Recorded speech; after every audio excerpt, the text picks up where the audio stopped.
गीता के 13वें अध्याय 13 चैप्टर का आज 19वां श्लोक करेंगे।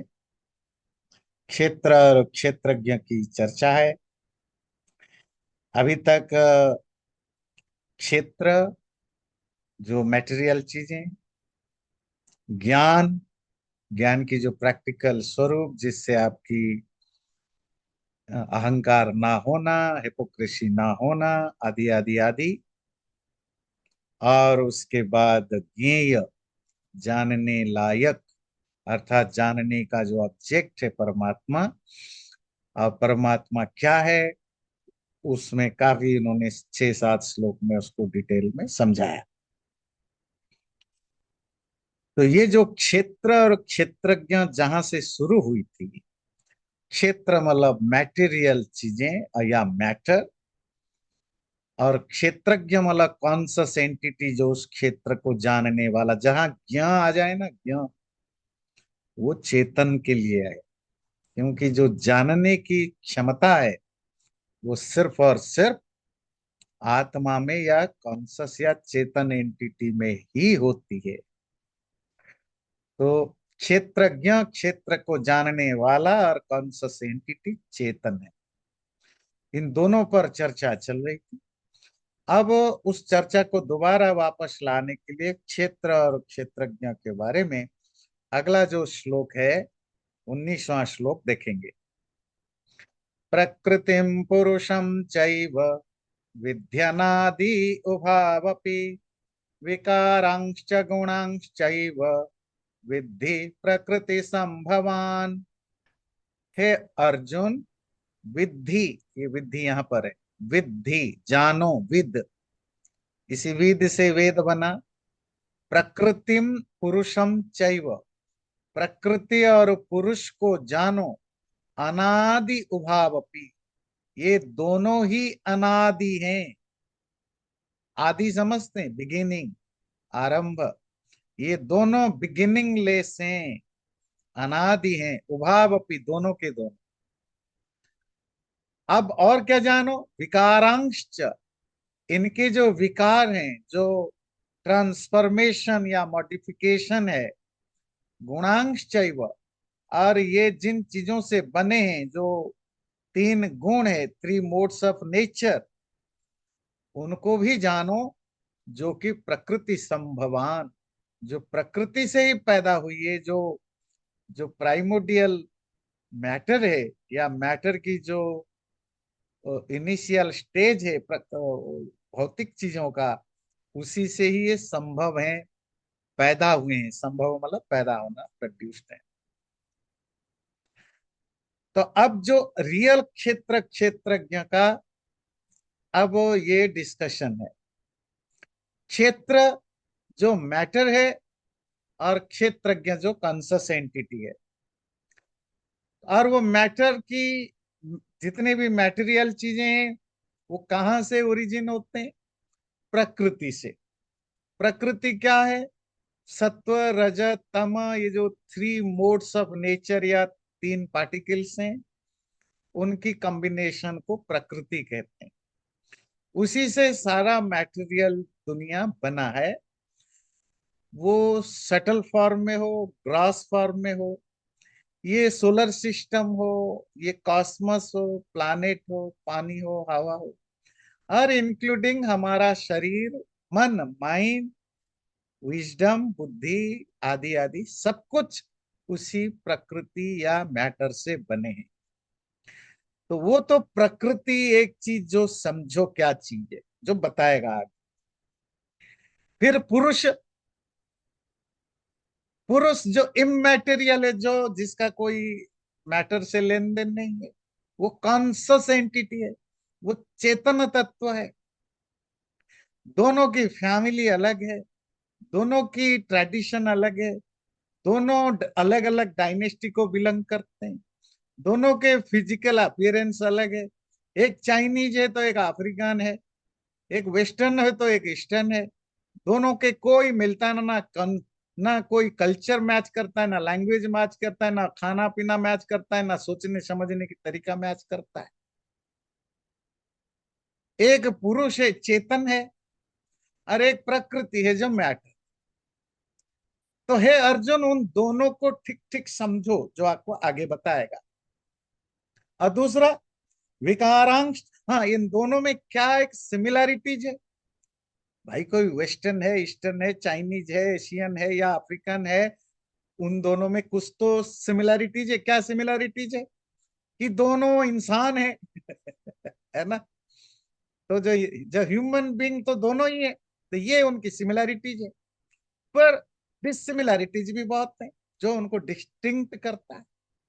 इसी तरह जो पुरुष चेतन है, कॉन्शस एंटिटी, आत्मा परमात्मा, और जो प्रकृति जो मैटेरियल एंटिटी अनकॉन्शस है, ये दोनों बिल्कुल अलग अलग है। पर दोनों में एक चीज कॉमन क्या है? दोनों अनादि हैं। आदि, बिगिनिंग, अनादि, बिगिनिंगलेस। अच्छा, बिगिनिंगलेस किसको कहा जाता है? मतलब जो पैदा नहीं होता, जो जो जो बनता नहीं है, that which is not made, which is not created, which is not born। क्योंकि जब आप पैदा होते हैं, सपोज ये फोन है, ये फोन बना है, इट इज मेड, तो इसकी एक मेकिंग डेट है कि इतने तारीख को, इतने बजे ये प्रोडक्ट बन के तैयार हुआ। तो इसके एक बिगिनिंग है। ये धरती बना है, तो धरती की एक टाइम है, एक किसी दिन या किसी साल, किसी ईयर में ये बन के तैयार हुआ। ये यूनिवर्स पूरा का पूरा कॉस्मस ये भी बना है, तो ये पर्टिकुलर डे, उस कोई टाइम या पीरियड में बना है। मैं पैदा हुआ हूं, मैं हूं, और मैं पैदा हुआ हूं, इसीलिए मेरे बर्थ डेट है। पर जो चीज पैदा ही नहीं होता, जो चीज बनता ही नहीं है, उसकी मेकिंग डेट क्या होगा? किस दिन ये प्रोड्यूस हुआ? है ही नहीं। अच्छा, कौन चीज जो पैदा नहीं होते पर एग्जिस्ट करते हैं? ध्यान से सुनिए। जो पैदा नहीं होते हैं या बनते नहीं है पर स्टिल एग्जिस्ट करते हैं, उनको हम क्या कहते हैं? नित्य, सनातन, इटर्नल। इटर्नल, एक इटर्नल चीज और जो टेम्पररी चीजों में बेसिक अंतर क्या है? जो पैदा होता है, बनता है, वो नष्ट होता है। उनको नष्ट होने का ड्यूरेशन सबका अलग है। इंसान है, ह्यूमन बींग है, उनके लिए 100 ईयर्स प्रिस्क्राइब किया गया, 100 साल कम और ज्यादा। हर एनिमल्स की, हर क्रिएचर की अपने अपने एक्सपायरिंग डेट है। हाँ? कोई 10 साल में मर जाता है, कोई 10 मिनट में मर जाता है। कोई हाथी वगैरह है जो लंबा जीते हैं, और भी बहुत सारे जानवर है जो 200-250 साल तक भी जीने। ये मेरे ख्याल से ये कछुआ जो होते हैं वो बहुत लंबा जीते हैं वो। तो है इसी तरह मैटेरियल चीजें, उनकी एक एक्सपायरिंग डेट है। आपकी फोन में ना, यूएसए में जो बनते हैं वो तो कोई भी चीज 10 साल तो मैक्सिमम होता है, उनको खराब होना ही होना है।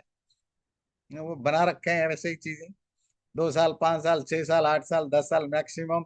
उससे ज्यादा चल गया तो आपने कुछ और अच्छा प्रारब्ध किया होगा। कंपनी तो मेक श्योर करते हैं कि भाई 8-10 साल के अंदर अंदर आपकी चीजें खराब हो जाए, जिससे मार्केट बनी रहे। एक्सपायरिंग डेट होती है। तो इस धरती की भी है, सूरज की भी है, चांद की भी है, कॉस्मस की भी है, पानी की भी है, हवा का भी है, समुन्द्र का भी है। सबकी एक्सपायरिंग डेट है। क्यों एक्सपायरिंग डेट है? जो बनता है उसको नष्ट होना होता है। नष्ट कौन नहीं होता है? जो बनता नहीं है। तो जो बनता नहीं है, एग्जिस्ट करता है, इसका मतलब बिना बने एग्जिस्ट किया। हिंदी में क्या कहेंगे? अनबना है। अंग्रेजी में कहेंगे अनमेड है, अनबर्न है। और क्योंकि वो पैदा नहीं हुआ है, बना नहीं है, तो नष्ट भी नहीं होगा, मरेगा भी नहीं। तो ऐसा दुनिया में कोई चीज है जो नष्ट नहीं होता, मरता नहीं है? बोले दो चीजें हैं। कौन है? प्रकृतिम पुरुषम चैव विद्धि अनादि उभावपु।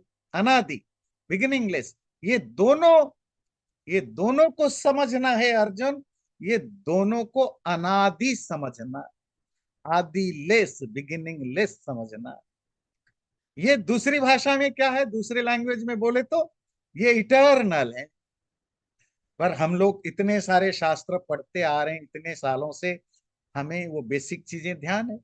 तो मैटर भी इटर्नल होता है, और चेतन कॉन्शस एंटिटी आत्मा भी इटर्नल।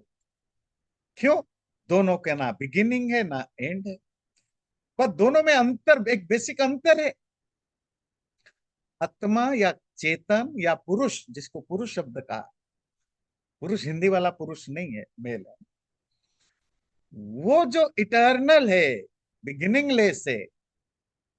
और मैटर, मैटर या मैटेरियल चीजें जो इटर्नल है, उनमें एक बेसिक अंतर है कि मैटेरियल चीजों को कहा जाता है परिणामी। मतलब वो उनकी एग्जिस्टेंस को कभी सीज नहीं करता, मतलब उनका एग्जिस्टेंस तो बना रहता है, पर वो चेंज होते रहते हैं, ट्रांसफॉर्मेशन उनमें होता रहता है, विकारान, विकार होता रहता है। विकार समझते हैं? आज दूध है, दही, दही क्या है? दूध का एक ट्रांसफॉर्म्ड फॉर्म। घी क्या है? मक्खन क्या है? चीज क्या है? पनीर क्या है? वो छाछ क्या है?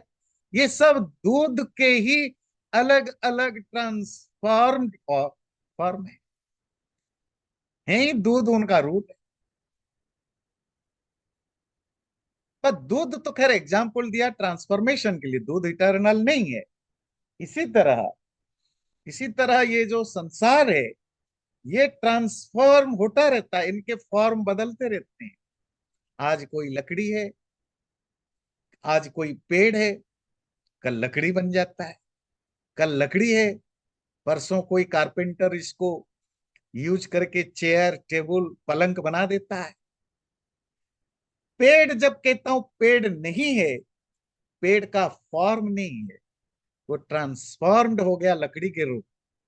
जब कहता हूं आप अब लकड़ी नहीं है, तो लकड़ी का फॉर्म नहीं है, लकड़ी is transformed as a chair table, और कोई दूसरे इंफ्रास्ट्रक्चर के रूप में चेंज हो गया। पर उसकी एग्जिस्टेंस अभी भी है, उस पेड़ की या लकड़ी की, जो भी कहिए। अच्छा, वो जो चेयर या टेबल आपने बनाया, एक दिन आपको गुस्सा आया, पुराना हो गया था, आपने जला दिया, राख कर दिया।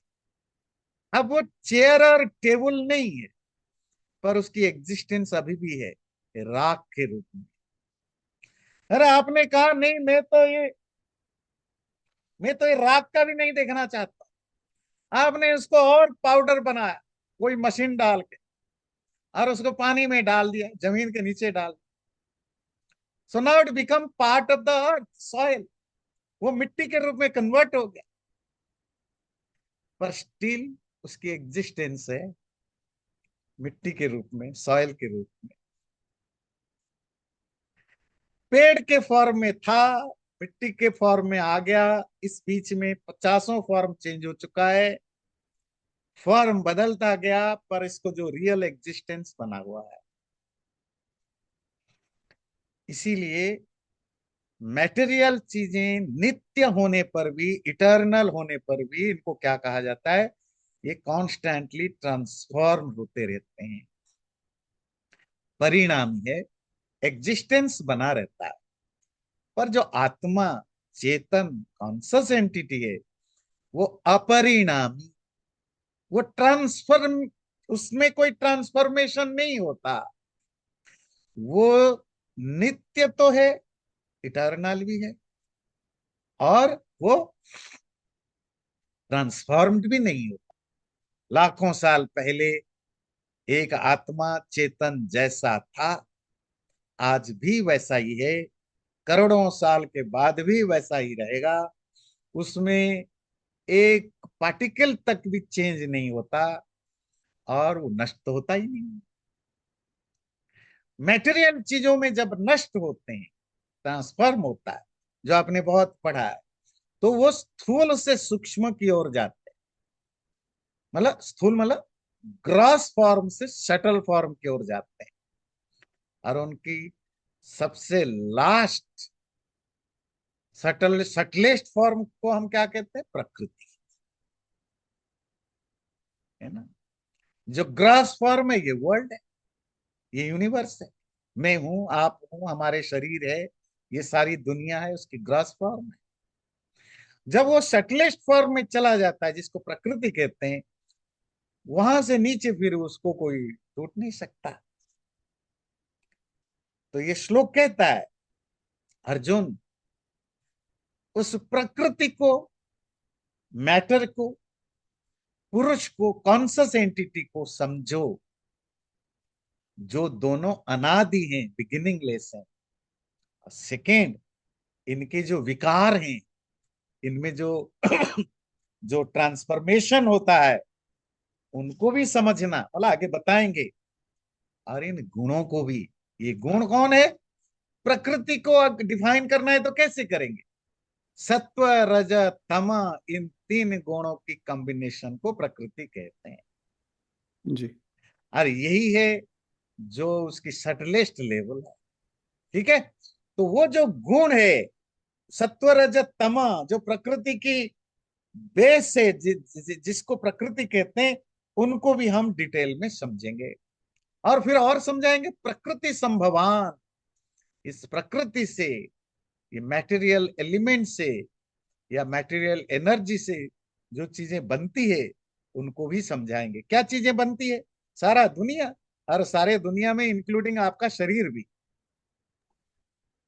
कार्य कारण कर्तृत्वे हेतु प्रकृतिरोच्यते, पुरुष सुख दुखानां भोक्तृत्वे हेतुरोच्यते। कार्य कारण कर्तृत्वे, कार्य इफेक्ट, कारण कॉज, कर्तृत्व कार्य को बनाने में, इफेक्ट को बनाने में, और कारण कॉज को बनाने में जो हेतु है, कॉज है, वो प्रकृति कहलाती है। इसका मतलब है प्रकृति ही कार्य और कारण दोनों को बनाती है। कार्य कारण क्या है अभी समझेंगे। पुरुष का रोल क्या है चेतन का? पुरुष सुख दुखानाम भोक्तृत्व हेतु रुच्यते। जो सुख और दुख भोगा जाता है, द एंजॉयमेंट ऑफ और experience of pleasure and pain, उसका जो कारण है, उसका जो रेस्पॉन्सिबिलिटी है, वो चेतन में होती है। देखिए, हम लोग बहुत ही सवाल घुमा फिरा के पूछते रहते हैं, सारे शास्त्र पढ़ लेते हैं, वो कर लेते हैं, तो भी आप लोग में से कोई पूछता रहता है, जी कौन भोगता है? आत्मा भोगता है कि शरीर भोगता है ना? नहीं। और वो, है ना, दुनिया भर में लोग पूछते हैं कि भोगता कौन है? आप कहते हो हम जो लाइफ है, इट्स ए कॉम्बिनेशन ऑफ आत्मा एंड शरीर। तो शरीर भोगता है कि आत्मा भोगता है? आत्मा निष्क्रिय है, कैसे भोगता है? इनएक्टिव है। शरीर जड़ है, अनकॉन्शियस है, कैसे भोगता है? अब यह आंसर इस श्लोक में मिलेगा आप, है ना। अब ये श्लोक का पहला पार्ट क्या है? कार्य कारण कर्तृत्व हेतु प्रकृति रुच्यते। In the matter of creation, the matter, जो कॉज एंड इफेक्ट के लिए जो प्रकृति है वो कारण है। कार्य क्या चीज है? जो इफेक्ट होता है। कारण मतलब जो कॉज है। आप एक अ, घर बनाते हैं, तो घर किन चीजों से बनता है? ईंट, पत्थर, लकड़ी, सीमेंट, लोहा, यही सब इंग्रेडिएंट लगता है। ये जो इंग्रेडिएंट है, ये घर के कारण है, ये कॉज है। और जो घर है, उसका प्रोडक्ट है, इफेक्ट है। आपके घर में जितने बर्तन है, सपोज आपके घर में स्टील के बर्तन आप यूज करते हैं, अब जो स्टील है वो कॉज है, जो बर्तन है, यूटेंसिल्स हैं, वो इफेक्ट है। वो क्योंकि उसी से बने हैं। अगर आपके घर में शंख का है, चाइना मिट्टी का है, या चांदी का है, या लोहे का है, या गोल्ड का है, या मेटल का है, या मिट्टी का है, जिसका भी बर्तन आपके घर में है, वो जो मिट्टी का अगर घड़ा है तो मिट्टी कॉज है, घड़ा उसका इफेक्ट है। हमारा शरीर भी बना है किसी से, तो शरीर कार्य है, इफेक्ट है किसका? जिससे वो बनी है। किससे बनी है शरीर? हम कहते हैं पंचमहाभूत से, 5 बेसिक एलिमेंट्स, पृथ्वी, आपस, तेज, वायु, आकाश। जिन 5 चीजों से सारी दुनिया बनी है, मैटेरियल चीजें, वो 5 चीजें किससे बनी है? तो आप कहेंगे कि वो तन्मात्रा से, आदि आदि, और लास्ट में जाएंगे कहेंगे प्रकृति, सत्व, रजत, तमस। तो जो सत्व, रजत, तमो वाली जो प्रकृति है, वो है कारण, रियल कॉज। किसमें? इस शरीर को बनाने में। अच्छा, कॉज क्या है? बहुत सारे लोग जानते हैं, जो नए हैं उनके लिए। कितने तरह के कॉज होता है कोई भी काम करने के लिए? कितने तरह के कारण? कोई चीज बनता है तो उसमें कितने कॉजेस होते हैं? 24। कारण होते हैं गुरुजी। कितने? 3। हाँ हाँ, नाम पता है कुछ? निमित्त कारण, हम्म। बनाने उपा, वाला, हाँ, और उपादान। मटेरियल जिससे बनता है, और उपादान कारण। साधन, और साधन जिससे बनाते हैं। हाँ, बहुत बढ़िया, बहुत बढ़िया, बहुत बढ़िया। तो पहले लेते हैं उपादान कारण। उपादान कारण क्या है? Material cause. ये मैटेरियल कॉज क्या होता है? सपोज आपकी बर्तन, सपोज आपके घर में एक कंटेनर है, और वो कंटेनर लोहा का है। वो कंटेनर क्या चीज है? लोहा का ट्रांसफॉर्म्ड फॉर्म है। तो लोहा itself is transformed as a container. वो लोहा ही कंटेनर के रूप में ट्रांसफॉर्म्ड हुआ। तो लोहा उसका मैटेरियल कॉज है। अगर मिट्टी का कंटेनर है, तो मिट्टी उसका मैटेरियल कॉज है। मेरे पास फोन है, तो ये फोन की, जिन चीजों से ये फोन बना है, इसमें कुछ मेटल्स हैं, अलग अलग मेटल्स हैं, कुछ इसमें प्लास्टिक के भी चीजें। तो ये सब चीजें मैटेरियल कॉज है, जिनसे ये फोन बनी है, मैटेरियली बनी है। दूसरा कॉज क्या है? कारण, निमित्त कारण, एफिशिएंट कॉज है। वो क्या होता है?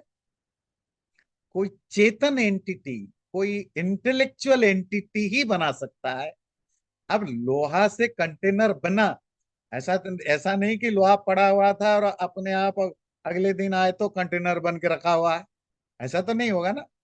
कोई इंजीनियर है, कोई मैकेनिक है, कोई इंडिविजुअल है, जिसने लोहे को चाहा कि ये कंटेनर बनना चाहिए। चाहा, first thing is he desires, तो चाहा। चाहने के बाद उसने अपनी विजडम, बुद्धि को यूज किया। यूज करके उसने लोहे को जो भी प्रोसेस करके उसको कंटेनर के रूप में कन्वर्ट किया। तो वो जो इंजीनियर है, वो जो मैकेनिक है, वो कौन हो सकता है? कोई पत्थर, पानी, हवा हो सकते हैं? नहीं। यस। ये कोई डेड बॉडी हो सकता है, मरा हुआ इंसान? नहीं। वो कोई कॉन्सियस एंटिटी होगा। कॉन्सियस एंटिटी जो जिंदा हो। जिंदा होने की क्या डेफिनेशन है? जिसके अंदर आत्मा हो, कॉन्सियस एंटिटी हो, चेतन।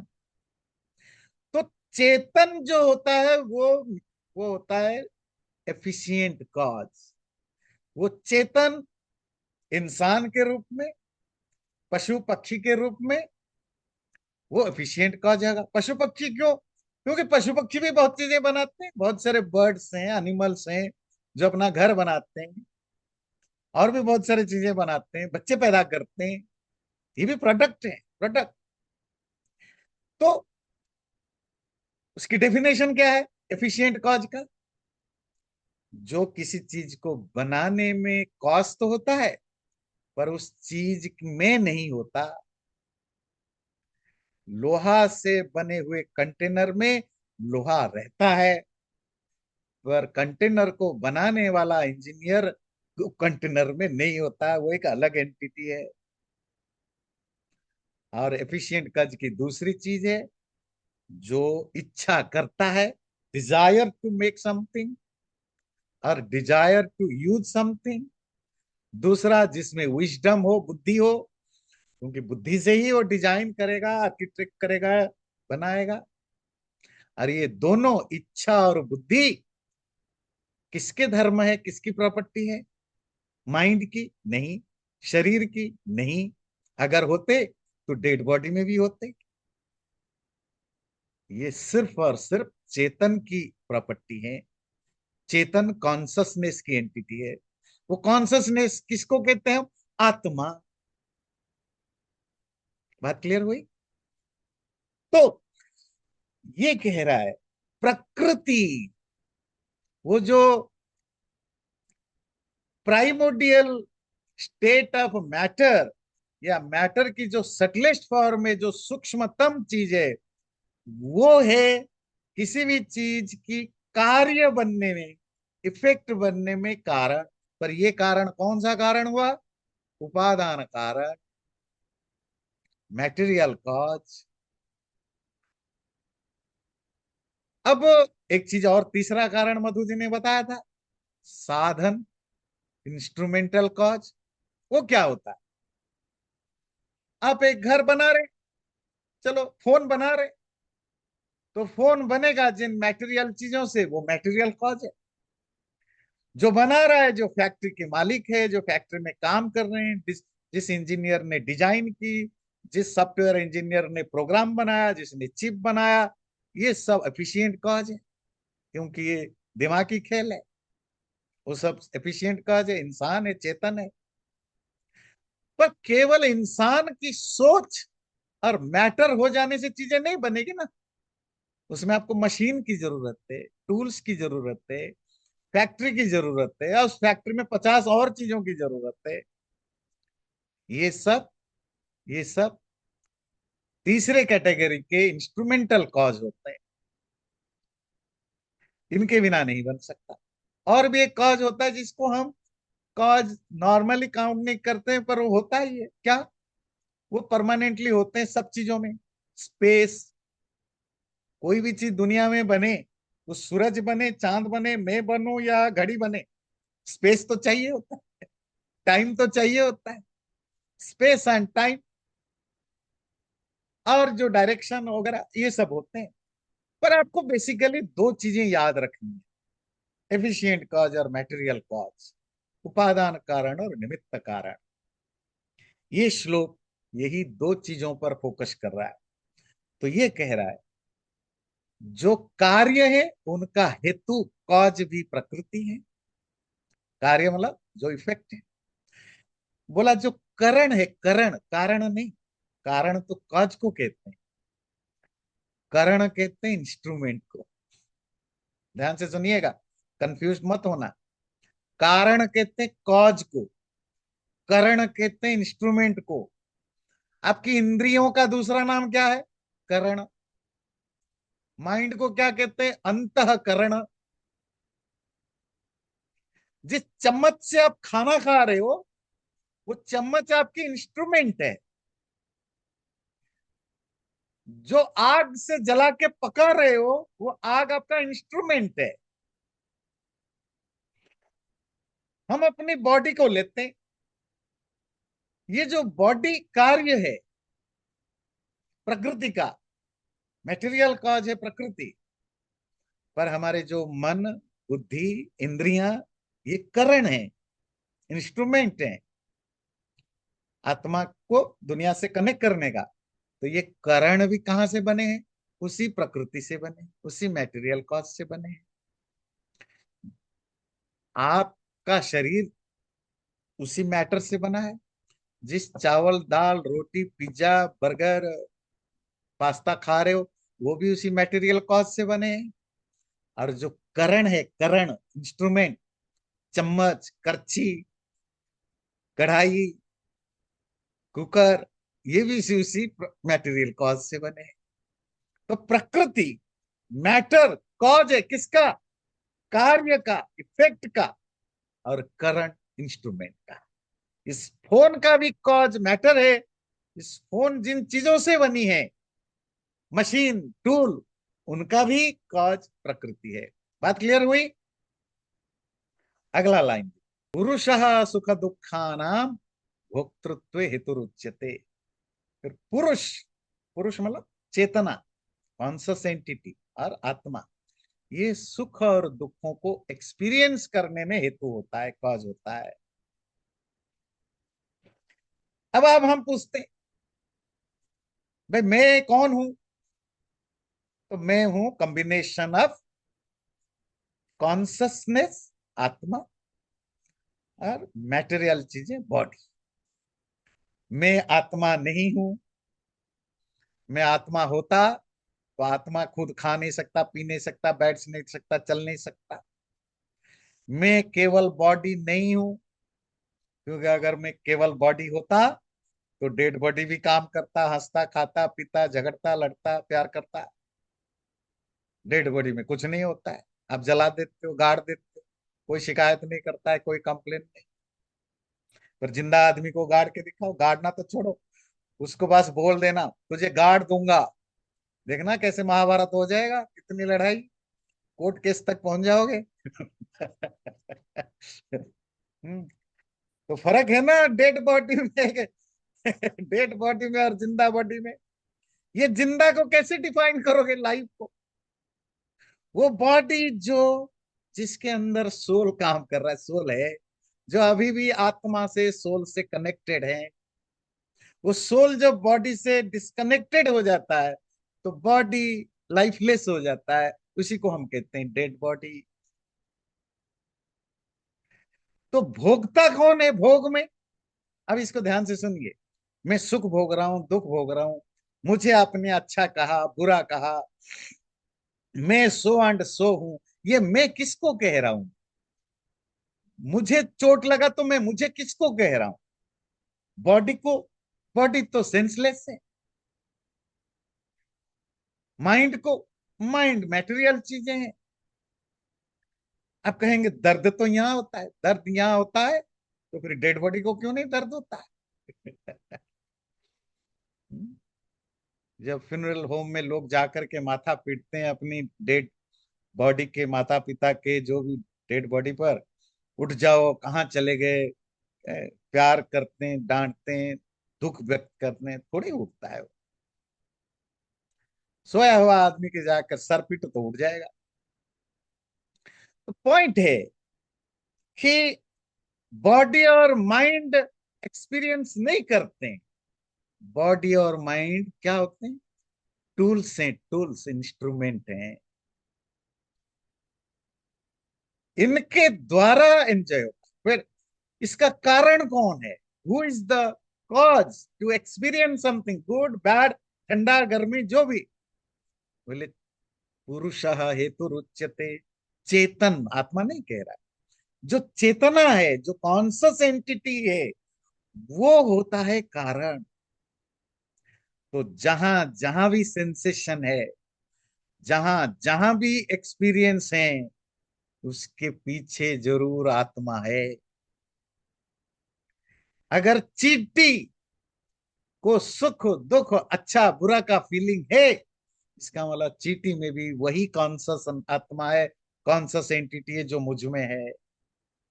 वो कॉन्सियस एंटिटी ही कारण होता है सुख दुख अच्छा बुरा आदि एक्सपीरियंस का।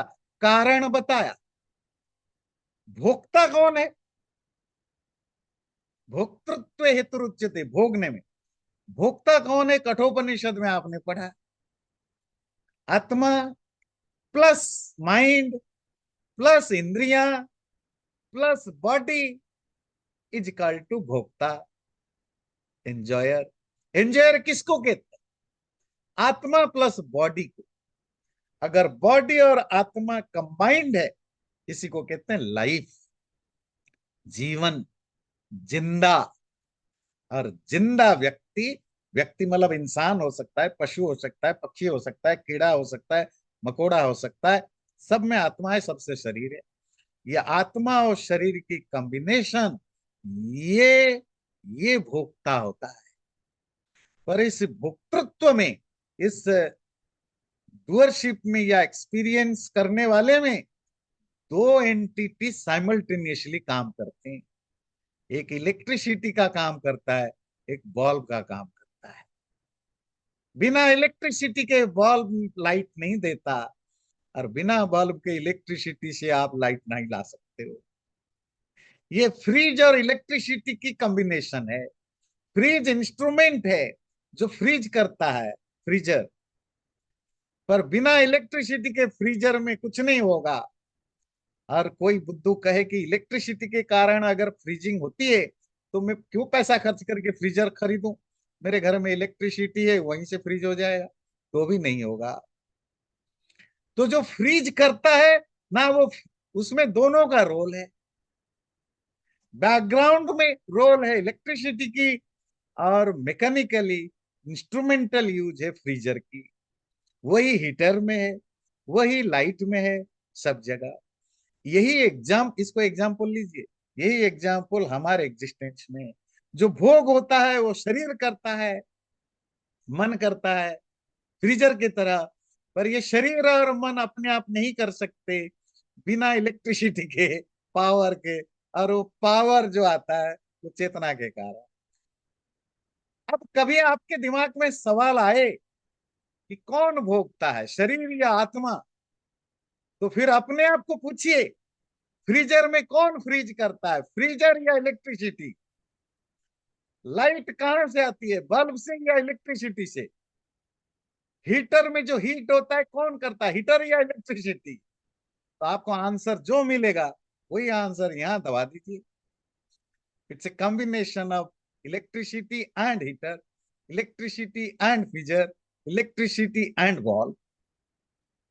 ना इलेक्ट्रिसिटी गर्म करता है, ठंडा करता है, ना हीटर और फ्रिज गर्म करते हैं, ठंडा करते हैं। ये दोनों जब कनेक्टेड होते हैं तब फ्रीजर से हीट होता है, ठंड होता है। तब वो हीटर से हीट होता है, बल्ब से लाइट जलती है। ये एग्जाम्पल याद रखेंगे तो आपको कभी दिमाग में बार बार सवाल पूछने की जरूरत नहीं पड़ेगी, भोक्ता कौन है, क्योंकि ये कॉम्प्लिकेटेड है। आप आंसर चाहते हैं कि मुझे सिंगल वर्ड में आंसर दीजिए, बॉडी या सोल। और शास्त्र कहते हैं ये दोनों नहीं है और दोनों है। ये दोनों का कॉम्बिनेशन होता है। पर क्रेडिट किसको जाएगा? आपको सिंगल वर्ड में बोलना है, क्रेडिट किसको देंगे? जो ज्यादा पावरफुल है, जो जिसके बिना हो ही नहीं सकता। तो all credit goes to electricity. Electricity का आविष्कार हुआ, तब जाकर के फ्रीजर बने, तब जाकर के हीटर बने, तब जाकर के बल्ब बने। अगर लड़ाई में आर्मी हारती है या जीतती है तो क्रेडिट किसको जाता है? राजा को। हम्म?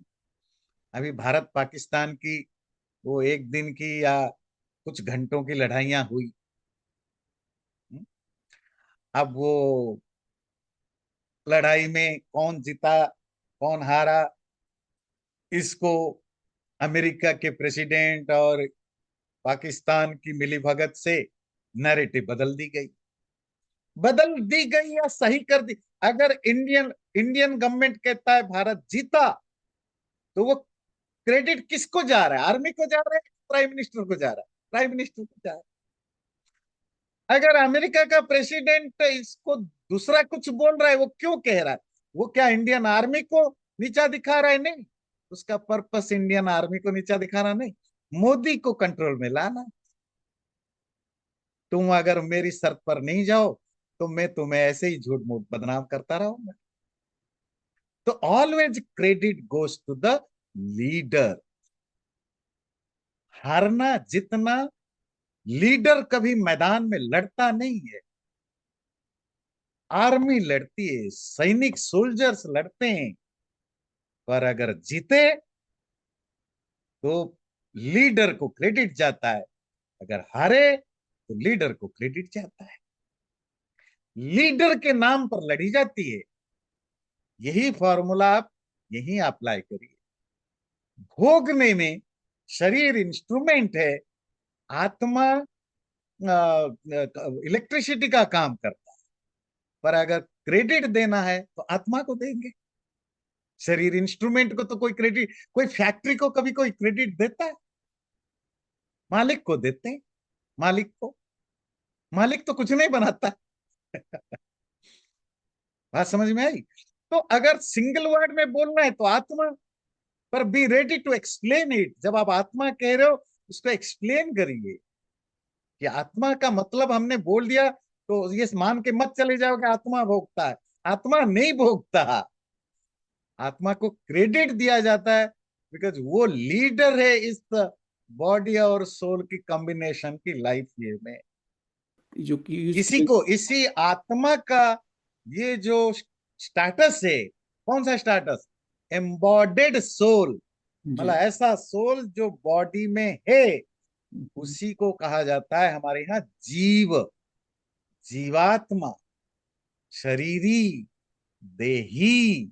जी ये सारे वर्ड किसको कहा जाता है? उस आत्मा को जो बॉडी के अंदर है। जो बॉडीलेस आत्मा है उसको मुक्तात्मा कहते हैं, जी लिबरेटेड सोल, जी है ना।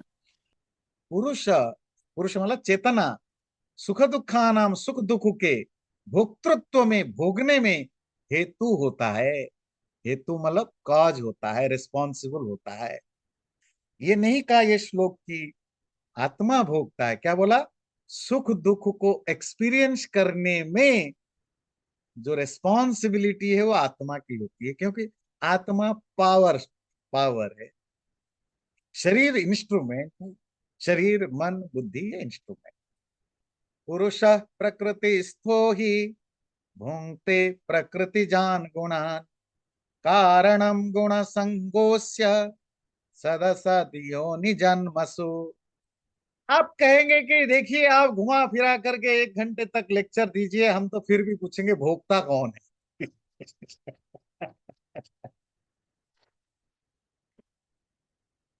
अब इसका आंसर वो दे रहे, क्योंकि उनको पता है हम लोग बड़े जिद्दी हैं। आप नहीं दोगे तो हम और किसी से पूछ लेंगे। हमें ये डबल आंसर नहीं चाहिए। हमें तो क्लियर कट चाहिए, पता। रेडीमेड खाना चाहिए। आजकल कौन जाता है सिलाए वो करे? भाई रेडीमेड घर चाहिए, रेडीमेड कपड़े चाहिए, रेडीमेड चाहिए। हमें या हम किसी को बोले जी आत्मा भोगता है आपके, तो आत्मा भोगने के बाद उसको 5 मिनट एक्सप्लेन करो, ये सब धंधा नहीं। सीधी सीधी बताओ कौन भोगता है। अब अगला श्लोक कहता है, पुरुष, ध्यान से देखिएगा, पुरुष चेतन प्रकृतिस्थ, प्रकृति में मैटेरियल चीजों में सिचुएटेड होकर ही भोगते भोगता है प्रकृति जान गुणान, प्रकृति से पैदा होने वाले चीजों को। वो बेचारा आंसर भी वही दे रहा है कि प्रकृतिस्थ पुरुष भोगता है। ये नहीं बोला पुरुष भोगता है। पुरुष का मतलब है ना चेतन, आत्मा। तो श्लोक आंसर नहीं दिया कि आत्मा भोगता है, क्या बोला? प्रकृतिस्थ आत्मा भोगता है। ये प्रकृति क्या चीज है? मैटर। मैटर में सिचुएटेड आत्मा क्या होती है? ये बॉडी। ये बॉडी क्या है? मैटर से बना हुआ चीजें हैं, जिसको आप कहते हैं एम्बॉडेड सोल, जिसको श्री जी ने अभी उठाया देही, शरीरी हमारे यहाँ कहा जाता है। देह मतलब क्या होता है? देह बॉडी। शरीर मतलब बॉडी। देही, शरीरी बड़ी वाली मात्रा, वो क्या है? आत्मा के लिए है। कौन सी आत्मा? जो देह में, शरीर में, बॉडी में रहता है। ये श्लोक उसी पुरुष प्रकृतिस्थो ही भोगते, भोगते भोगने वाला, भोगने वाला पुरुष आत्मा। पर वो आत्मा जो प्रकृति में है, प्रकृति के साथ कनेक्टेड है। प्रकृति का एक पार्ट आपकी बॉडी है। प्रकृति मतलब मैटर, मैटर की एक कंपोनेंट आपकी बॉडी है। तो एम्बॉडेड सोल ही भोगता है। किसको भोगता है? प्रकृति जान गुणान, प्रकृति से पैदा होने वाले चीजों को भोगता है। प्रकृति क्या चीज है? मैटर। मैटर से बने बने हुए चीजें कौन है? ये दुनिया सारा, आपका घर, आपकी फैमिली, आपकी गाड़ी, आपका पैसा, आपका आपका खान पान, नाच गान, टीवी, कंप्यूटर, जो कुछ भी नेचर, जो कुछ भी आप एंजॉय करते हो for a good reason, for a bad reason, मतलब आप आप बहुत चीजें बुरा भी एक्सपीरियंस करते हो, अच्छा भी एक्सपीरियंस करते हो। ये अच्छा बुरा जो कुछ आप एक्सपीरियंस करते हो वो सब मैटर से ही पैदा होते हैं, और उन्हीं मैटर के साथ कनेक्टेड आत्मा ही इन चीजों को भोगता है। अच्छा, अगला है फिर ये जो सुख दुख में भोगने वाला आत्मा, ठीक है, शरीर के साथ कनेक्टेड आत्मा सुख दुख को भोगता है। अगला लाइन देखते हैं। कारणम गुण संगोस्य सदसत योनि जन्मसु। सत के सत कहते हैं अच्छा, गुड, सुपीरियर। असत कहते हैं बैड, खराब, इंफीरियर। योनि कहते हैं लाइफ। जन्म कहते हैं पैदा होना। अच्छा या बुरे लाइफ में, बुरे शरीर में पैदा होना, होने का कारण क्या है? गुण संग, गुणों के साथ जो एसोसिएशन है, उसी एसोसिएशन के कारण आत्मा अच्छा या बुरे शरीर में जन्म लेता है। पहले समझ लीजिए, अच्छा हो बुरा शरीर, सुपीरियर और इंफीरियर लाइफ। जैसे ह्यूमन बॉडी है, ह्यूमन बॉडी में लाइफ नहीं कह रहा हूं, लाइफ आएगा जब ह्यूमन बॉडी के साथ आत्मा एंटर करे। ह्यूमन बॉडी ये सुपीरियर लाइफ बॉडी है। पेड़ पौधों की बॉडी इंफीरियर बॉडी है। कोई एनिमल्स वगैरह है, रिलेटिवली इंफीरियर है। तो दुनिया में जितने स्पीसेस हैं, स्पीसेस जिनमें लाइफ है, इंसान, घोड़ा, हाथी, बैल, बकरी, पक्षी, पशु, मछली, मगरमच्छ, है ना, चींटी, कीड़े मकोड़े, मच्छर, मतलब जो भी, वायरस, बैक्टीरिया, पेड़ पौधे, ध्यान रखिए ये सब क्रिएचर, प्राणी, हमारे शास्त्रों में इन सब को प्राणी, लिविंग बींग माना जाता है, इंक्लूडिंग पेड़ पौधे। लिविंग बींग का क्या मतलब है? आत्मा प्लस मैटर, मतलब इन सब में आत्मा है। ठीक है, ये सब योनियां हैं, अलग अलग मोह हैं। आत्मा अपने कर्मों के हिसाब से मरने के बाद इनमें से कोई एक योनि, कोई एक शरीर को प्राप्त करता है। मेरे अच्छे बुरे कर्मों के अनुसार जब मैं मरूं तो मैं इंसान के शरीर में भी जन्म ले सकता है मेरी आत्मा, या किसी पेड़ पौधे, जानवर, कुत्ता, बिल्ली, पेड़, कुछ भी है ना, बेस्ड ऑन माई कर्म में जन्म लो। इसी को कहते हैं सदसद योनि, सुपीरियर और इंफीरियर नेचर ऑफ योनि, जन्म। अच्छे शरीर या बुरे शरीर में जन्म मिलता है। किसके बेस पर? अपने कर्मों के बेस पर। जैसा मैंने अच्छा किया, बुरा किया, जैसे भी किया उसके बेसिस पर जब हम कर्म करते हैं, उस कर्म के बेस पर तीन तरह के फल हमें मिलता रहता है, इस जीवन में भी, अगले जीवन में भी।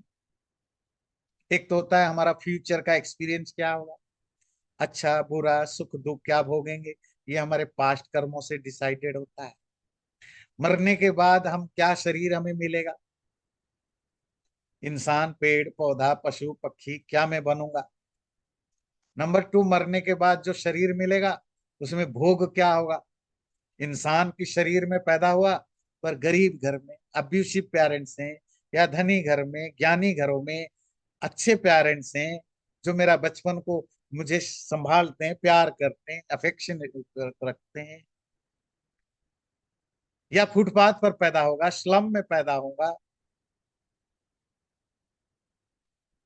या कुत्ते के जन्म मिले पर अमेरिका में किसी के घर में पैदा होगा, या कुत्ते के जन्म मिले भारत जैसे या अफ्रीका जैसे देशों में जहां कुत्तों को साथ बड़ी बड़ी टर्चर किया जाता है, ये भोग है। और तीसरा होता है आयु, आपकी लाइफ स्पैन, कितना दिन आप जिएंगे। इंसान का एवरेज 100 ईयर्स माना जाता है। इसी तरह हर एनिमल्स की, हर पेड़ की, हर बैक्टीरिया की, हर कीड़े मकोड़ों की कुछ ना कुछ लाइफ स्पैन फिक्स है, ये फिक्स है।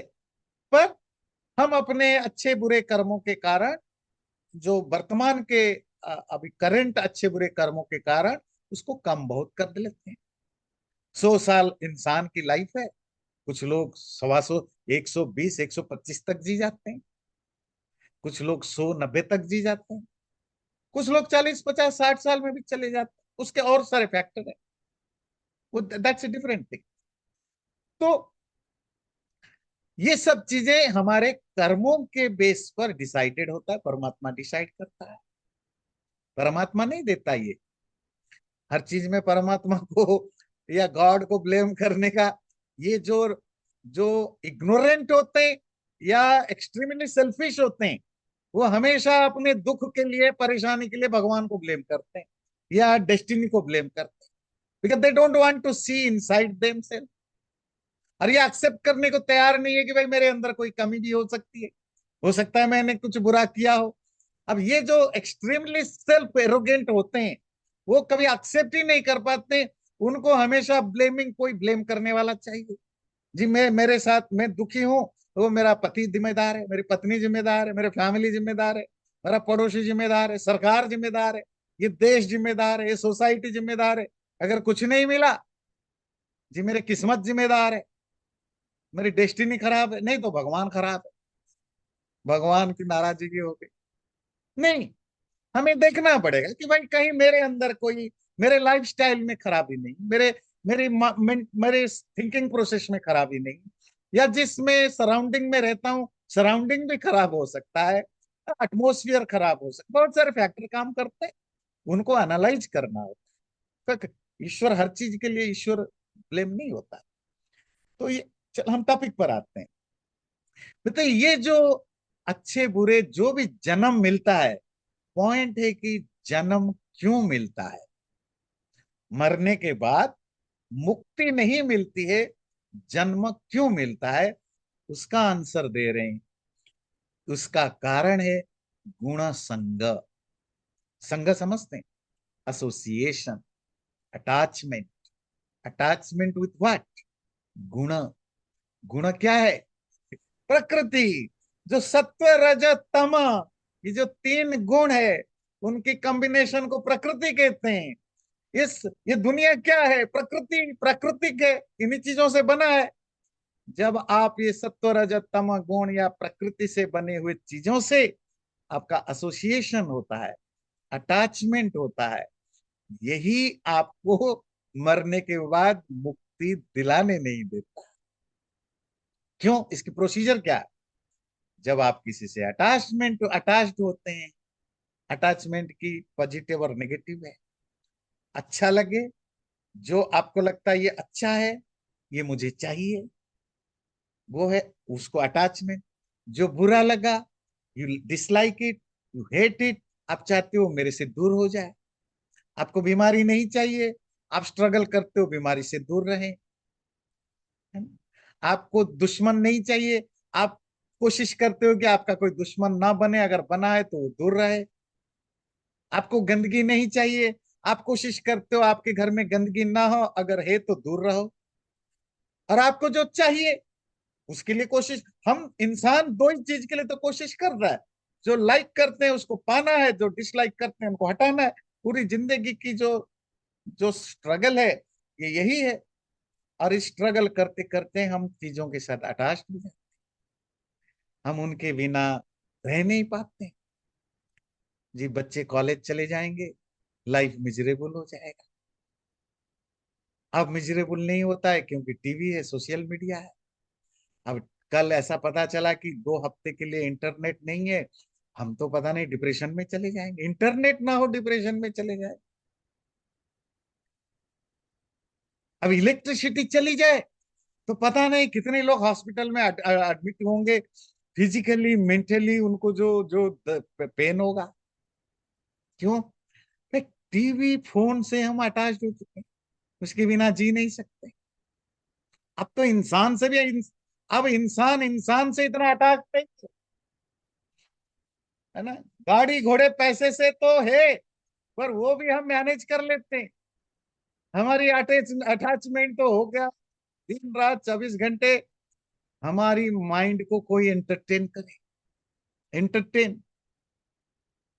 अब तो रिलीजियन भी एंटरटेनमेंट के साधन बन गया, टाइम पास का, रिलीजियस एक्टिविटीज।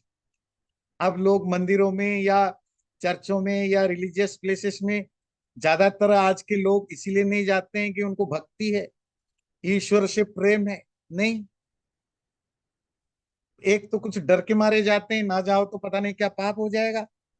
और दूसरा है कि टाइम काटने के लिए थोड़ा सोशलाइजेशन है, थोड़ी एंटरटेन हो जाता है, एंटरटेनमेंट हो जाता है।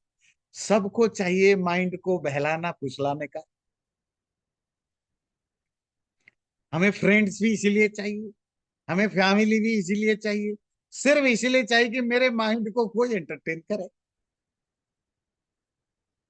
हमें दुश्मन भी अच्छे, आप कहेंगे जी दुश्मन भी हम आपको पहले बहुत बार मैंने पहले भी बताया, इंसान जितना टाइम अपने वेल विशर या फ्रेंड्स के लिए नहीं देता मेंटली, उससे ज्यादा टाइम वो मेंटली स्पेंड करता है अपने दुश्मनों के बारे में। ये एक ह्यूमन साइकोलॉजी है। जिन चीजों से आप नफरत करते हैं, जिनको पसंद नहीं करते हैं, उन चीजों को वो आपके दिमाग में वो आप ज्यादा उन्हीं के बारे में सोचते हैं। जो आपके क्लोज हैं, जो जो आपके फ्रेंड हैं, उनके बारे आप हम उनको we are taking for granted.